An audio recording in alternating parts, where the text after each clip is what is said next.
Hey guys, good morning, good evening, good night. Airsoft is full of a bunch of BS products. Today we're going to be going into a buyer beware kind of concept in Airsoft. These are just products that we've actually had like a lot of time sitting there tinkering with and having problems with them, you know? Without further ado, before we go into the video and get into our 10 things that we're going to talk about, we want to thank our vets. We want to thank all the guys that are active, all of our law enforcement guys. We want to thank all the commenters, subscribers, likes, everything. If you subscribe, don't forget to hit that bell. But without further ado, we'll get into the video. All right, so what we're gonna first start off with is pistols. And this is something that more or less I've had issues with. I've gone through probably 6 pistols, and I've been playing Airsoft for a long time, and all of them I've had issues with. I definitely say that this is a cursed thing to me, but also there's things about the way I play. My big thing with pistols here, just beware of what you're buying. The people that get into doing high kappas and stuff like that, that's probably honestly the move. What you gotta realize is Airsoft pistols, Airsoft guns, they're delicate things. You know, this is a gas gun. With Airsoft, there's a lot of things that could go wrong. There's a working slide. If things get in here, it messes up real fast. What kind of gas system you're using, you can see right here, this is CO2. That can be in itself problematic. So I got myself an M17, literally right off the bat. Took that thing out, I had major issues and had to send it back. Next, I went ahead and got this. My goal was, okay, I'm not a gas guy, I use HPA, so I want to use CO2 because it was like, okay, that's easier, CO2. I went ahead and did a bunch of research. I was like, what is the best CO2 gun out there? I didn't even care what it was. Everyone was saying this, I got it. This is the CZP09. I actually do really like this pistol. This thing is nice, it's very cool, comfy. 2 of my pistols so far that are CO2 guns, and I've literally stripped the screws on all of them, and it just seems like it's something that's gonna happen, which is really a big issue because you're fully ruining your mag. You know, like if you get a leaky gas mag, that's something that's very fixable, but you have to crank down the screw multiple times through your life. And yes, it's the threads that are getting stripped. This one, fortunately, is one of my ones that isn't stripped yet. But not only that, then you can also run into leaking problems with, you know, where it's actually puncturing it.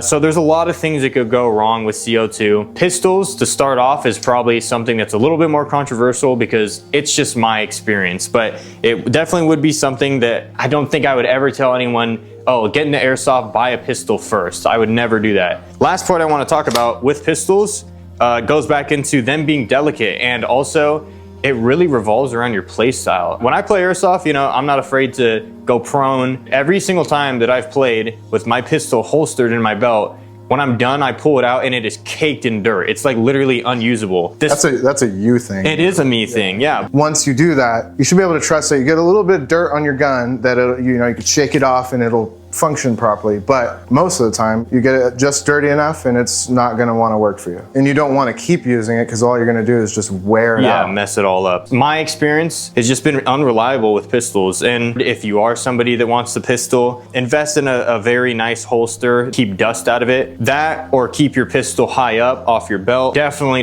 just do research on your pistols. That's kind of a theme that you'll see with Airsoft in general. It's just something to consider, and it just didn't work out for me. Unfortunate, but I don't think I'm really losing anything. I still have my rifles, and that's what I use mainly all the time anyways. So next thing we're gonna talk about is optics, particularly glass optics. So this right here is a Replica Gen 3 LCAN 1-4. Awesome looking optic. I freaking love this thing. As far as I know, there's not that many companies out there making a lot of the LCAN versions. It's pretty much the same, like 3 or 4 that are being cycled through. Evolution Gear, which is my favorite. Spec Precision, Loken.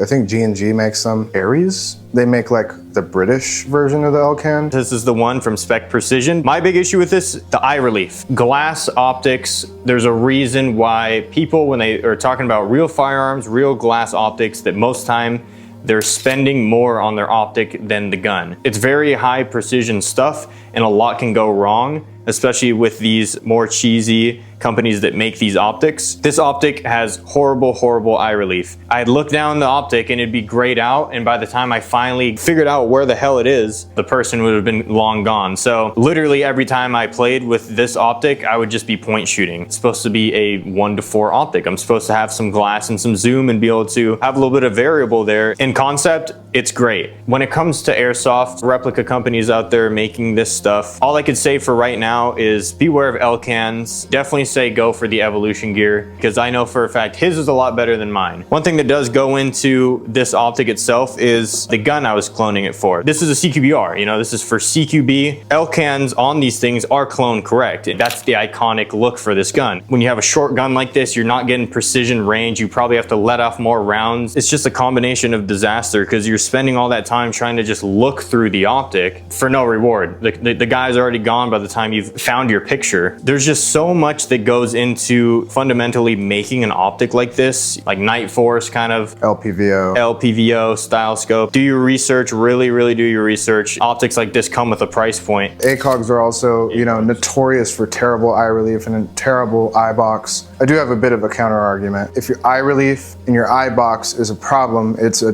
training thing. Figure it out, figure out its quirks and whatnot, and then you'll get through it. That's what I do. My Evolution gear, it's marginally better than this one. I just train with it and I'm persistent. To each their own on that, because I like mine on my CQBR. So the next point that we want to get into is sniper rifles. As you can see, I have a bit of a problem here. Every sniper rifle I've ever bought in my entire life becomes a project gun that sits in my closet. I take it apart, I look at it, I go over all the parts in it, planning out my build that I never finish. So like if you're like me, don't do it. Just leave them alone. Another thing is everybody thinks they're gonna be Novrich or American Sniper or Silo because they watch all those videos of those airsoft YouTubers sniping, and they're doing a really damn good job. Like, they know what they're doing. Build some experience in airsoft before you do that, especially if it's a spring gun. I know spring guns have gotten a lot better, like with a lighter pull. The thing about getting a sniper for your first gun, that's gonna turn you off so bad to airsoft. Oh, I can't hit my shots, I can't hit nothing. Like, oh my God, the wind took that round. Oh my God, my hop up went that way. As a beginning experience or intermediate experience, and even somebody who's really experienced, you might not have the greatest time. Yeah, sniping, even translating to airsoft, really stays true what it is and what you're doing. You are doing precision stuff. Like, you have one opportunity to make your shot. You have to know how your BB is gonna travel. You have to spend more money to buy expensive BBs. And like you said, if you're watching Novrich, dude, like the amount of money that guy probably spends on his sniper builds and then on his BBs, not to mention the whole other level, how you're playing. When you're a beginner in airsoft, there's so much stuff that just comes down to your movement and where you're putting yourself on the field. It's something that takes skill. Plenty of people come gillied up with their, you know, Barrett airsoft snipers thinking that they're Chris Kyle. I see them every single time. To understand the level that a player like, you know, Novrich, really top tier YouTubers are on, those dudes are actually not getting seen. Like, bro, that's crazy. It's because of their movement. They know what they're freaking doing. They really know what they're doing. They know how to build out a ghillie suit. They know how to hide. A ghillie suit, dude, if you don't know what you're doing with it, you just stick out even worse than you did before. Literally, we'll go to my field and I see Chewbacca running across the field and I'm like, bro, like, you're not helping yourself out, bro. So not to like crap on people's ideas. We might just sound like a bunch of boo-hooers over here, but yeah, it's just sniping is just hard, dude. What we really want to do is offer people a fun experience to this hobby. What we do kind of recommend is getting into a DMR style setup. Faster follow-up shots. If you go with an AR DMR, you know, it's the same manual of arms of any other M4. Whatever kind of DMR you're gonna get, make sure it's semi-auto. That's gonna help you learn where your BBs are going, learn patience, where to set yourself up. This is definitely something to consider. Yeah, and if you're turned off by the style of, you know, AR, there's so much out there that'll tickle your fancy. You could get a Dragunov SVD. You can get a Barrett. They are semi-auto. Consider the weight. Snipers are heavy. You're not gonna run around with it for a long time. Practice your patience. When you get out there on the field, plant that thing down, sit there the whole game, focus on trying to support your team. Yeah, use that sniper in its dedicated role and be Overwatch. Help your team out, lock down a corridor, tell them that you got it, you know? Once you've learned this, then maybe jump onto something like this, you know? If you want to see what went into this build, we will link a video somewhere up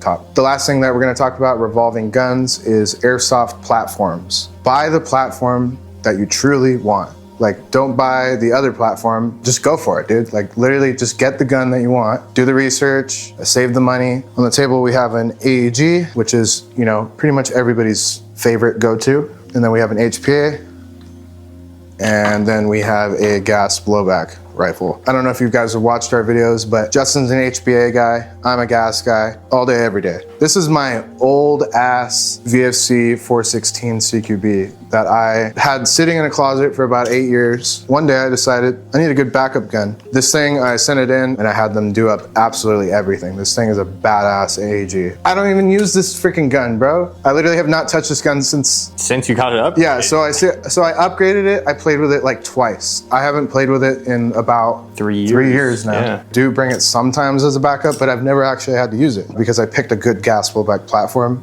If you like gas guns, get a gas gun. If you like an AEG, get an AEG. If you like HPA guns, go for that, you know? That is also very much me. I was at that split too. My AEG was my AS Val. Oh yeah. Which I love that thing. It's a really cool gun. What I was really always just sitting there thinking was, wish I could actually consistently hit something. I knew a couple people at the field and I said, hey, can I try out your HPA guns? And then right from there, I fell in love with it. Price point wasn't even a thing anymore for me. I was like, I have to get an HPA gun. And now I have 4 Kytheras and 1 Jack. These things are freaking great. I have a lot of fun with each platform. I really find the value in all the platforms now. I really do like them all. Honorable mention platforms like sniper rifles, Systema PTWs, or like some of the hybrid platforms like, like the Daytona guns, Tippmans. There's something out there to scratch every itch. If you're someone who has a gun and you're starting to question, you know, one thing, you know, why isn't it feeling more real? Why am I not hitting it like this? Why am I not having fun? Do a little bit of research and you're gonna find what you want. I'm gonna leave it off on this.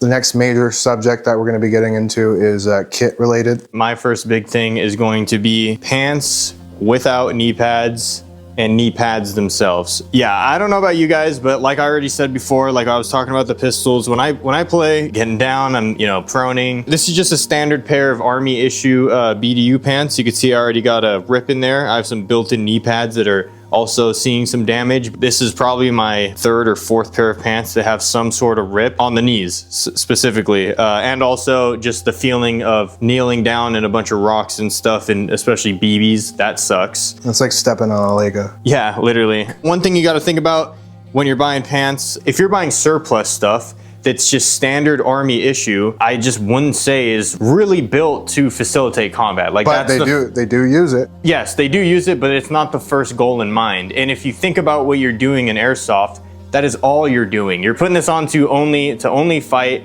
I know this stuff is built with the intention of being used in, you know, a combat scenario. There's a reason this is separated from Cry, from Patagonia, even from companies like F.O.G and True Spec. Those companies are built with the first idea in mind that they're going to be used in a hard scenario. You could say whatever on the top, you know, your top isn't gonna be getting beat up like that. You're just gonna be sweating it up and getting it yucky. Do you guys leave your tops gooned in or not? Leave a comment down below. What? Whether you want to spend money on 1 pair of pants or buy 100 pair of crappy pants, that's up to you. Going into the point is knee pads. Obviously, we see this big old rip right here. I do have integral knee pads in here that I just slipped in with this little Velcro thing. My real big point on this would be get a pair of pants with built-in knee pads for sure. When you're getting on your knees, planting your knees down on pebbles and stuff, that stuff hurts. I like to baby my knees. You only have 1 set of knees, the Cries and the Patagonias with built-in knee pads, and it's there for when you plant your knee down real hard. Right alongside with that, we're gonna talk about knee pads themselves. So the solution, also a problem. I absolutely hate these knee pads with a passion. 1 set of over-the-knee knee pads I would definitely recommend are the 511 knee pads. But these things, there's just way too much padding going on. All this right here, and then the straps themselves, they're just gripping your legs like a fucking lot lizard. It's like so insane how hard these things are wrapped around your legs. I feel like I'm getting tourniqueted when I play with these. Played with it not that long ago because I was doing like GWOT kit, and I was like, oh, knee pads are sick. Put the knee pads on, literally within seconds I was losing blood flow. It was so goddamn uncomfortable. If you're gonna buy a set of knee pads, don't do what I did. Actually try to go somewhere where you could try some out, The only reason I know the 511 ones are good, I went there, put them on, I tried them, knelt down on them, and they feel good. I like the 511 knee pads. So just see what's gonna feel comfortable with you. Everyone's leg sizes are different. Solve the problem at the gate and just get a pair of pants with built-in knee pads. I think you'll be a lot happier with that. Yeah, mountaineering pants, like for climbing and whatnot, are pretty cool looking, but they do have like cool built-in knee pads. They're nice and form-fitted, or they could be baggy. Yeah. That's just another thing you can kind of look at. You don't have to get cries. Yeah. They still look cool. Those are an option for you. So the next thing we're going to talk about is non-American clothing brands. So this is kind of going to be hard to talk about without sounding racist, to be honest, but the cuts of pants and shirts over in Asia and Europe, people in America are built a little different, especially, you know, we got a lot more chunky boys over here and stuff. What we have right here are a set of FFI Airsoft Replica Cries. This is mass gray, so this is a little bit of a legendary kit right here. But unfortunately, between both me and Tyler, it is cut really, really weird. So the inseam digs up my ass crack, and the family jewels so uncomfortably. It's like a low waist. Like I feel like I'm in early 2000s jeans with a low rise waist. Like it's very uncomfortable. There's no room for your ass, because we American boys, we got big old booties, especially me, because I'm stockier build. Everything about these pants in particular are just super weird cut. I hate to be so blunt and almost racist about it, but it's just not cut for the American body. Like the models that they're using are probably more of a common build in Asia. That's not the American model. We fit different into these kind of clothes. I can agree with that. Every time I've worn those pants, you know, I feel it digging right up. Split in half. Yeah, I'm getting a good old banana split. So going on with the shirts, honestly, biggest thing is the armpits. Same thing kind of going on with the pants. The armpits are real tight. You feel it getting pulled up right here. Me and Tyler, we were crazy about getting the mass gray because we were like, oh, this is sick. Bro, we went through 3 or 4 sets. Until I found I needed a medium top, and then a large set of pants. Yeah. And they only come as a set of medium. Obviously the shirt is meant to be tight, you know, it's supposed to be form-fitting, which we understand that. FFI, so far our experience with them, cuts are weird. I recommend some Moppo. How are the fits on those? So far as what I know, some Moppo, I haven't heard complaints. On the other end of the spectrum, these are my Solomon boots. Big part of me that loves these. These things are so durable, done all types of horrendous things to my ankles in these, and they've saved me every single time. And overall quality, you know, I've had these things for about 4 years now. Still got some tread on them. What my complaint is boot height. I'm a tall dude. Your pants will run up when you're tall. There hasn't been a single day in my entire experience with these boots that I haven't taken them off and just dumped rocks out, dumped twigs out. I've gone just general hiking on trails. I've gone full kit hiking, walking just straight through bushes and stuff. And yeah, it's all due just to this kind of cut of boot and this height. Probably something that's a lot more specific to me and my tall boys out there, short kings.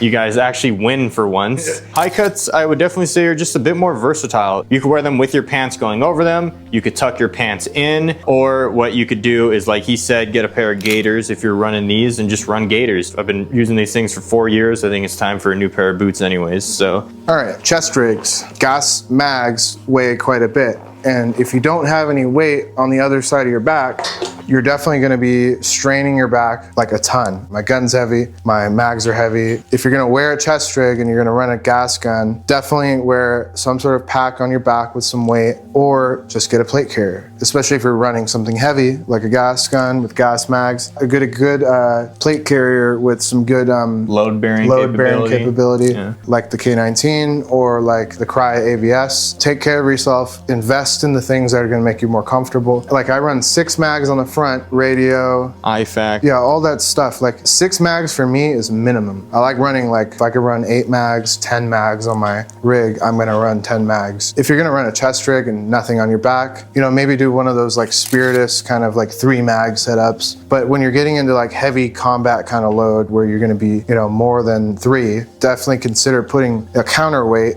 of some sort. Once you counter that weight, it feels a lot better. You can definitely sustain yourself and not get so tired. So when it comes to buying replica airsoft helmets, a lot of them do not come with the greatest of padding. This is a really nice helmet externally. So the padding in this helmet is absolutely abysmal, and I haven't swapped it out yet. It's super hard. It's like this hard, like shipping foam. Also, the retention system kind of digs into my forehead. Take the time to organize your pads so they could be as comfortable as possible. Even then, it's crap. It's terrible. Go buy some real Ops Core padding or Team Wendy padding or M-Tech padding. Don't suffer through this. I get headaches like super easily. His neck, his back, and you guys know the rest.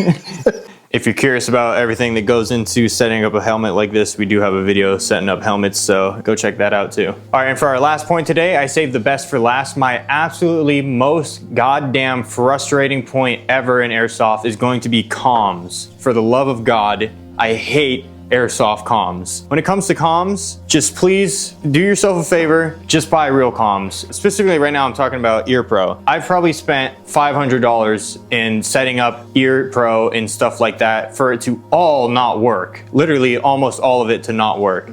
I have one company right here that I know, that I trust. Everything else that I've bought is so bad. What I'm specifically talking about is communication as far as linking radios, which I'm gonna talk about radios in a second. These are a pair of Tax Guys. I've tried Z-Tax. I've tried a bunch of other nameless brands that don't have any actual name to them, like these Ops Core amps right here. They all advertise that they do. They all have the proper connections, NATO plugs and everything. Dude, I'm telling you, it's the most frustrating thing because of how much work and how many separate things it takes to figure out what the problem is.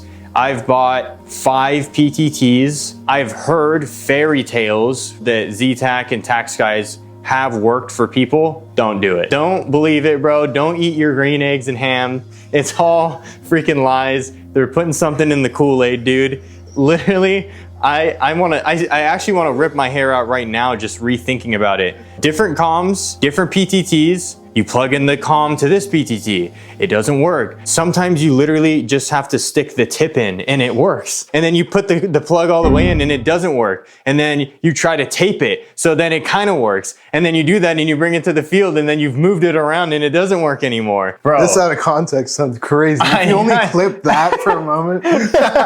I've never had such an experience that I've been so frustrated over. I kind of got to a point too where all my extra PTTs, I just gave to all my friends. I'm like, bro, get them out of my face. Yeah. Like, I don't want it anymore. I'm pretty confident in saying replica PTTs aren't the issue. Right now, I currently use an Earmore PTT, and that thing is fairly cheap and it works really good. Earmores, they will work flawlessly when it comes with comms. If you're gonna go the cheap route, just do Earmores. If you're gonna be one of those people like me and want to have the high society pinky finger out and be like, oh, Earmores are lame, I want Peltors. Sorry, dude, suck it up, buy real Peltors. I'm telling you right now, you're not gonna find it. It's not gonna work. Buy real Peltors. By the time you finally nail down the pair of replica Peltors, you're gonna buy 5 pairs, and then you could have bought a pair of real contacts. One thing about replica comms, they are high impedance. You need a non-amplified PTT. Real Peltors, they are low impedance, so you need a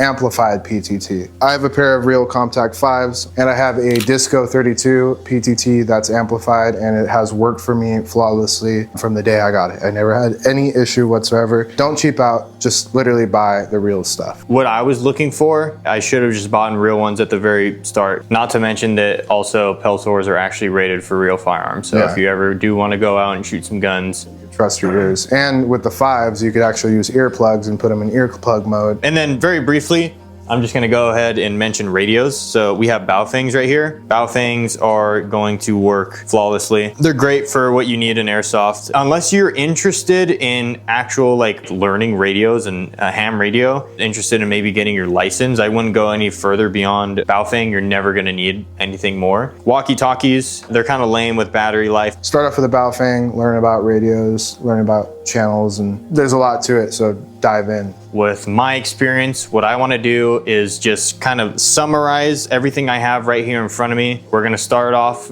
with don't touch. Z-Tac, Tax Guys, don't touch. Ops Core amps without the Ops Core logos on them, don't touch it. The only thing I'm gonna be confident in are FMA racks. If we're talking about replica, I don't know how these are gonna hold up if you're shooting real guns with them. FMA racks, I will definitely stand by them. I am at such a point that I'm so wary with comms, I wouldn't even tell you try FMA amps, try FMA Peltors. I literally would not tell you do it. try FMA racks. These work great. No headband, unfortunately, but if you want helmet mounted, FMA racks are really nice. Do not use the original mounts on them.